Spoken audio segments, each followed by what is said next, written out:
Oke ibu-ibu, selamat siang. Siang. Masih semangat? Semangat. Sudah makan siang? Belum. Belum? Ya sudah, makan dulu. Bercanda bu ya. Oke Pak. Tadi sudah dijelaskan tentang masalah deteksi dini kekerasan seksual. Sekarang saya akan melanjutkan langkah ke-6, cara pencegahan kekerasan di keluarga dan di masyarakat. Di sini ada cerita tentang masalah anak tidak mau sekolah. Mungkin nanti ada ibu-ibu yang bisa tolong dibacakan tentang masalah pencegahan kekerasan terhadap anak, cerita anak tidak mau sekolah. Silakan Ibu Rufit yang paling ganteng. Ini Pak ya. Ya, Semua Pak ya. baca dengan keras pelan-pelan ya. Pencegahan kekerasan terhadap anak. Cerita anak tidak mau sekolah. Kisah ini bercerita tentang seorang anak kelas 1 SD yang tidak mau berangkat sekolah. Dia bernama Nina, anak dari Ibu Eda. Suatu hari, Nina menangis bersedu-sedu di depan rumahnya karena tidak mau berangkat sekolah. Di saat Nina sedang menangis, seorang ibu bernama Ibu Ati bersama anaknya berencana melewati dan menghampiri Nina. Sebagai tetangga, Ibu Ati berusaha menenangkan Nina dan mengajak Nina pergi sekolah bersamanya. Namun, di saat Ibu Ati sedang berusaha mendiamkan tangisan Nina, tiba-tiba Ibu Eda, ibu dari Nina, keluar dari rumahnya dengan wajah marah. Ibu Eda memang tampaknya tidak terima dengan sikap Ibu Ati yang marah-marah pada Ibu Ati. Ibu Eda menganggap perbuatan Ibu Ati tersebut telah ikut campur dalam urusan keluarganya. Sebuah kata yang pedas muncul dari mulut Ibu Eda. "Hei Ibu Ati, ngapain ngurusin anak orang? Urus saja anak ibu sendiri." Ibu Eda pun segera menarik Nina masuk ke dalam rumahnya dengan terus memarahi anaknya tersebut. Dan Ibu Ati hanya termenung. Dia hanya bisa mengelus dada. Dalam hatinya bertanya, apa yang harus dilakukan melihat perbuatan Ibu Eda yang sering memarahi bahkan memukul anak itu. Itulah akhir cerita yang harus kita renungkan. Apa yang harus kita lakukan menyaksikan perbuatan seorang ibu yang sering melakukan kekerasan terhadap anaknya. Bersambung. Ya, dan terima kasih. Terima kasih Ibu Rufit. Tepuk tangan Ibu Rufit semuanya.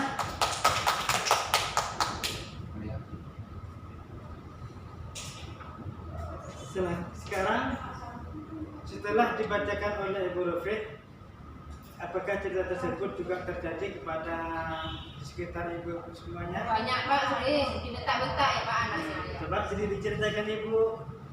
Ibu siapa? Ibu Mas Ode. Ibu Masuda. Coba ceritakan Ibu Masuda. Tetangga saya sering bentak anaknya Pak. Terus? Gara-gara nggak boleh beli jajan es. Jajan es. Pas gigi. Terus? Tapi tidak dipukul kan? Pokok Pak, itu tak buku nih. Kembang bangku ini. Kosong aneh Pak. Terus? Iya, sudah ada diberi jajan, kita takut. Gimana itu Pak? Kekerasan kan Pak ya terhadap Termasuk anak. kekerasan itu Bu? Oh, nggak boleh Pak ya? Tidak boleh. Tidak boleh. Terus gimana ini Pak? Ya. Enaknya? Sebentar, saya tanyakan dulu kepada Ibu siapa namanya? Buria Pak. Buria Pak. Coba diceritakan, mungkin di sekitar tetangganya Ibu Ria ada kejadian yang telah dibacakan oleh Ibu Rufit. Ada Pak, Gimana ceritanya? tangga saya tuh Pak punya anak, saudaranya juga punya anak juga, sering tengkar sama ibunya, dipukul Pak, dimarahin juga, disuruh jalan. Karena Pak itu masuk juga Pak, kayak gitu. Masuk. Terus apa lagi? Ya apa lagi Pak? Banyak Pak. Sudah, saking banyak sampai nggak bisa nyebutkan lagi. Iya. Pak, saya anak TV Pak. Kenapa anakmu? Ya sepenjalan itu Pak, semua pernah Apa Pak? Pak dan dong mana sekalian itu mana dia. Dong nanti nangis dia. Jadi Pak. Kegantian. Nah, Pak Pak. Dipukul Pak. Angku. Kalau cukur terus Pak. Kakirin orang gaya, ini ya gaya. Oh, udah iya. Kita harus kirim, mereka mau disebut. Kalau bapak cepat alim, Hah? kalau bapak cepat alim. Aduh. Iya. Sering nggak gitu senyapa gitu. Nah, untuk mengontrol emosi itu sembarang. Iya, gimana nih Pak? Rekar-rekar Pak, lembut ya. Biasa aja Pak. Tak Curut, pepuan. Biasa Pak gitu Pak.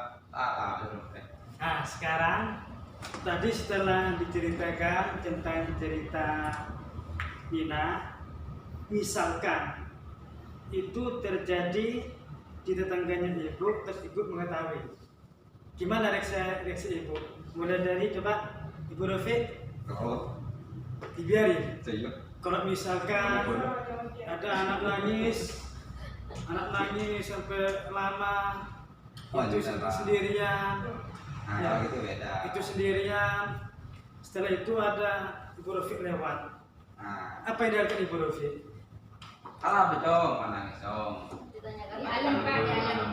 Nah, kalau misalnya tadi anaknya tertangkap, nangis, kalau rendong nak ngorot Pak, anak more itu ya. Jadi kalau saya Pak mau hajalan, lah anak nangis TV, sampai nangis saya.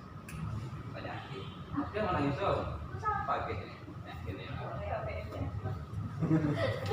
Kalau saya gitu Pak, kok tahu mau beli sama dia?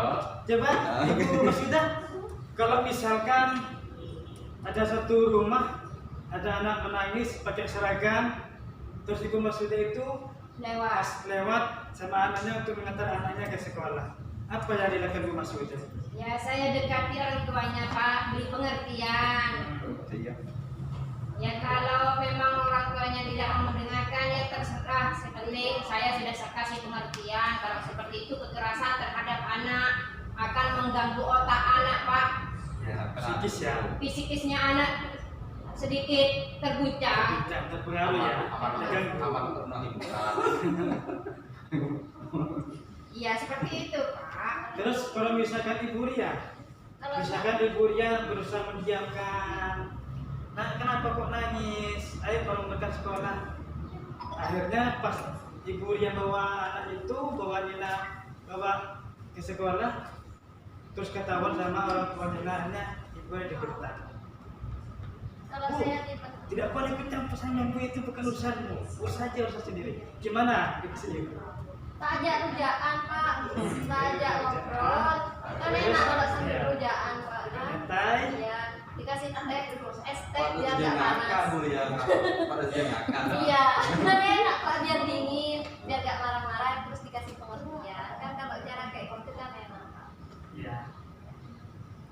Sudah ya, akan saya membahas tentang masalah Dina tadi. Tadi sudah diceritakan, ada yang biarkan, ada yang mengajak langsung ketemu ibunya.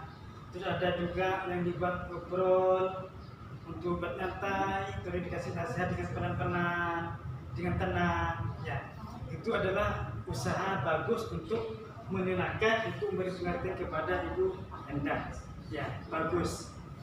Sebenarnya kalau anak itu tidak harus yang dilakukan oleh Ibu Enda itu sebenarnya sangat salah besar.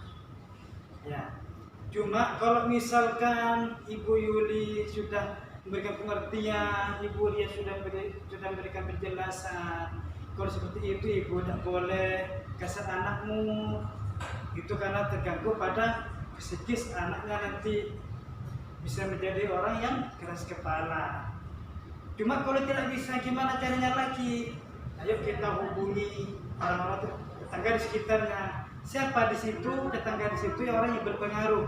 Misalkan di situ ada ustaz, ada RT, ada RW. Silakan didiskusikan gimana cara keluarnya supaya watak ibu itu, supaya ibu itu tidak selalu marah-marah, apalagi sampai membentak kepada anak.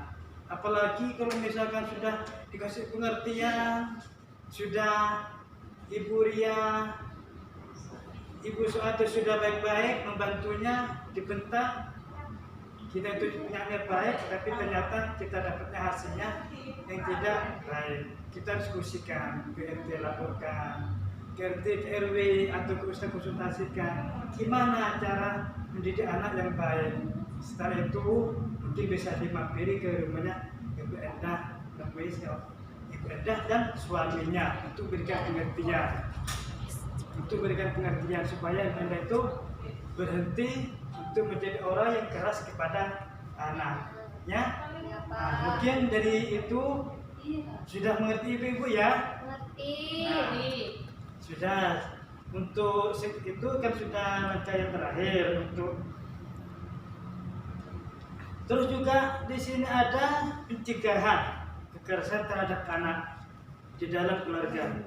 Yang pertama, memahami tumbuh kembang anak. Itu yang pertama. Yang kedua, menjadi pendengar yang baik. Membangun komunikasi antara dua arah dengan anak.